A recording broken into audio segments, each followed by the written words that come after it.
Vous êtes-vous déjà demandé ce qui se trouve en ce moment même sous vos pieds? Si vous pouviez traverser notre planète et ressortir de l'autre côté, qu'est-ce que vous trouveriez? À la surface, on trouve un peu de sol, des minéraux mélangés à de la matière organique. On peut aussi avoir des sédiments laissés par d'anciennes crues ou glaciers. Et de la roche. Et c'est là que les choses deviennent intéressantes. Selon l'endroit où vous habitez, vous trouverez des roches complètement différentes. Et chacune d'entre elles a sa propre histoire. Par exemple, si l'on commence à creuser à Paris, on trouvera d'abord une centaine de mètres de sable et de boules déposées pendant les 66 derniers millions d'années, pendant que les mammifères et les oiseaux colonisaient tous les endroits imaginables de notre planète. On trouve ensuite 2 km de calcaire qui se sont formés pendant 150 millions d'années, dans des eaux tropicales. Puis des roches sableuses plus vieilles que les dinosaures. Et du charbon, ce qu'il reste des gigantesques forêts qui recouvraient les tropiques du dernier supercontinent. On touche ensuite le socle, ce qu'il reste de l'immense chaîne de montagnes qui s'étendait des États-Unis à l'Europe. Mais les 3 km et 300 millions d'années que l'on vient de traverser ne représentent qu'une fine pellicule à la surface de la croûte continentale. Durant la guerre froide, les Américains et les Russes se sont fait la course pour être les premiers à traverser cette croûte, c'est-à-dire être les premiers à atteindre le manteau. En 1961, malgré une équipe formée de géologues vétérans de la Seconde Guerre mondiale, les Américains n'ont pas réussi à forer plus de 183 mètres. C'était en pleine mer, par 3000 mètres de profondeur, donc on peut comprendre. Les Russes, eux, se sont dit qu'ils allaient le faire sur Terre. Et pendant 20 ans, ils ont creusé. Pour vous donner une idée de la profondeur de leur forage, on va utiliser 2 bâtiments pour que vous puissiez avoir un ordre de grandeur. Ils ont atteint 12 262 mètres avec le forage profond de Kola, et ils détiennent toujours le record du trou le plus profond réalisé par l'homme. Mais ils ne l'ont jamais atteint, le mot, cette frontière entre la croûte et le manteau. Il se trouve bien plus bas, à 35 km de profondeur dans cette région. Et 35 km, c'est pas grand-chose. Si on imagine que la Terre serait une boule géante de la taille d'un adulte, la croûte terrestre ne représenterait que quelques millimètres. Même la plus épaisse, celle autour de l'Himalaya, ne dépasserait pas plus d'1 centimètre. Voilà, c'est tout. Et à cette échelle, les 3 km de roches sédimentaires dans le bassin de Paris représentent la moitié d'un millimètre.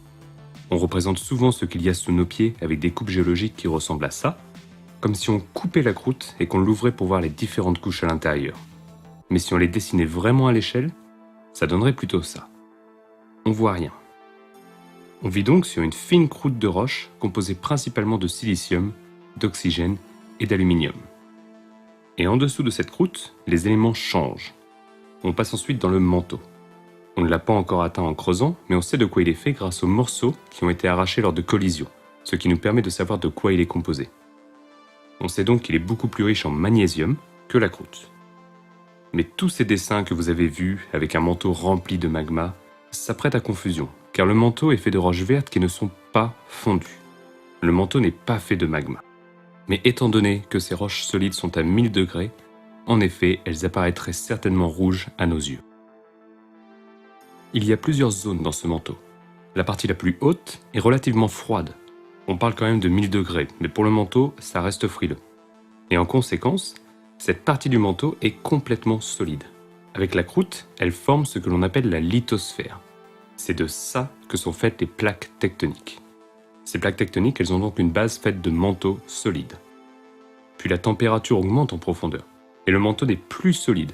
La roche est capable de bouger sur une très grande échelle de temps. Ça permet donc de former des cellules de convection, avec les parties plus chaudes, moins denses, qui remontent, et les parties plus froides, plus denses, qui descendent. Mais tout ça se fait très lentement. Ça bouge encore moins vite qu'un ongle. Je vous laisse faire le calcul, mais il faut à peu près une centaine de millions d'années pour traverser le manteau de haut en bas. En suivant le mouvement des parties les plus froides, on traverse la zone de transition entre le manteau supérieur et le manteau inférieur. Lorsqu'elles atteignent cette zone, qui est moins visqueuse que le manteau supérieur, certaines de ces croûtes vont s'aplatir et stagner à la surface du manteau inférieur, qui est de nouveau plus visqueux. Et la raison pour laquelle cette zone de transition perd en viscosité serait la présence d'eau dans ces minéraux. Et ce n'est pas juste une idée farfelue, car en étudiant les diamants qui proviennent de cette zone, les chercheurs ont pu montrer qu'ils contenaient effectivement de l'eau. Répartis dans cette zone de 200 km d'épaisseur, on pourrait donc trouver une réserve d'eau qui est supérieure au volume de toute l'eau que l'on trouve à la surface. On continue donc de s'enfoncer très lentement dans le manteau solide, où l'on rencontre des zones qui cachent encore leurs secrets. On connaît des zones où les ondes sismiques se propagent plus rapidement, mais personne ne sait vraiment de quoi ces zones sont faites. Pour certains, il pourrait s'agir d'anciennes croûtes océaniques qui ont coulé jusqu'au fond du manteau. S'ils ont raison, il pourrait donc y avoir un cimetière d'océans disparus sous vos pieds en ce moment même. Mais il y a aussi beaucoup de personnes qui pensent que cette idée n'est pas raisonnable, donc on va quand même laisser un gros point d'interrogation ici.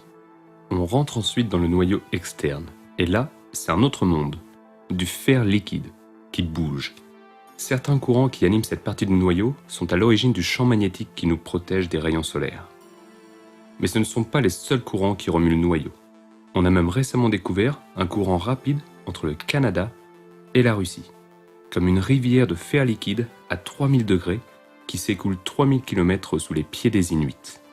40 km par an, ça peut vous paraître lent, mais comparé au manteau et aux plaques lithosphériques qui font du 1 cm par an, c'est l'équivalent géologique de Usain Bolt.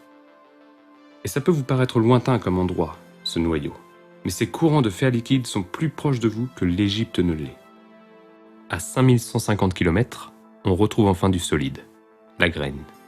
Un noyau solide de fer et de nickel qui grandit d'année en année d'1 millimètre. Ça paraît pas beaucoup comme ça, mais ça veut aussi dire qu'on peut dire au revoir à notre crème solaire magnétique si le noyau entier devient solide dans plusieurs milliards d'années. Vous vous demandez peut-être comment on sait ce qu'il y a à cette profondeur. Eh bien on sait depuis 200 ans que la densité totale de la Terre est plus grande que celle de la croûte. Il y a donc des choses plus denses que nous ne voyons pas. On sait également que la composition de la croûte et du manteau n'est pas la même que celle des météorites qui se sont amalgamés pour former notre planète. Il manque beaucoup de fer. On sait aussi que certaines ondes sismiques ne se propagent pas dans le liquide, et elles n'arrivent pas à se propager dans le noyau externe. Si on prend donc tous ces éléments, et d'autres encore que je n'ai pas cités, on sait donc qu'on a un noyau interne solide, car la pression est trop élevée, et un noyau externe liquide. En gros, quand notre planète était jeune, les éléments lourds ont coulé vers le centre, et les éléments légers sont remontés vers les couches externes pour former la croûte et l'atmosphère. Et on repasse ensuite de l'autre côté du noyau, par le manteau, et on s'approche de la croûte. Mais c'est bizarre, car le manteau est plus élevé que tout à l'heure. Alors vu la taille de la croûte, c'est sûr que vous ne le voyez pas sur ce schéma. Mais à l'opposé de Paris, on finit de creuser dans une croûte beaucoup plus fine. C'est la croûte océanique, et son épaisseur est entre 5 et 10 km. Donc sa base est plus de 20 km plus haute que celle des croûtes continentales. Là vous pensez peut-être, mais si le manteau est plus haut et la croûte plus fine, pourquoi on n'essaye pas de passer par là pour aller forer jusqu'au haut? Et vous n'êtes pas les seuls. Depuis quelques dizaines d'années, le projet est de trouver les endroits où la croûte est la plus fine pour aller forer. Si elle ne fait que 4 km, ça devrait être jouable. Et plusieurs équipes ont essayé. Les 2 plus profonds essais ont atteint 1415 mètres sous le fond marin dans l'Atlantique et 1507 mètres dans le Pacifique. La différence, c'est qu'à Kola, là où ils détiennent le record, c'est sur la terre ferme et ils ont creusé pendant 20 ans. Mais pour forer avec un bateau qui accueille des dizaines de scientifiques, ils n'ont que quelques mois. Mais les projets continuent, donc il faut garder espoir. On continue donc notre trajet en traversant les quelques kilomètres de croûte océanique. On approche de la surface, mais on est maintenant sous plusieurs kilomètres d'eau. Car la croûte océanique est composée de roches différentes de celles que l'on a croisées à l'aller. Cette fois-ci, ce sont des roches basiques, qui sont plus pauvres en silice et contiennent plus de fer et de magnésium. Mais ces minéraux sont plus denses. Et comme la croûte océanique est plus fine et plus dense, elle est donc à plus basse altitude que ses voisines continentales. C'est pour cette raison que l'eau s'accumule dans ces gigantesques bassins, formant les océans. À l'opposé de Paris, on termine donc notre parcours en arrivant au sud-est de la Nouvelle-Zélande. Si vous vous attendez à ce que l'on arrive en Chine, on va quand même rappeler que la Chine est dans le même hémisphère que nous, donc c'est pas vraiment notre opposé. Les seuls qui ont le droit de faire cette blague, c'est les Argentins et les Chiliens. Toutes ces choses que l'on vient de voir se trouvent en ce moment même sous vos pieds. Des couches de roches qui contiennent les traces de monde perdu, de l'eau coincée en plein milieu d'un manteau de roches vertes qui bouge à la vitesse de vos ongles. Il pourrait même y avoir un cimetière fait d'anciens bassins océaniques enfouis dans le manteau. Des courants de fer et de nickel liquide qui tournent autour d'une graine solide. Je vous laisse donc contempler le sol sous vos pieds et j'espère vous revoir très bientôt pour de nouveaux épisodes.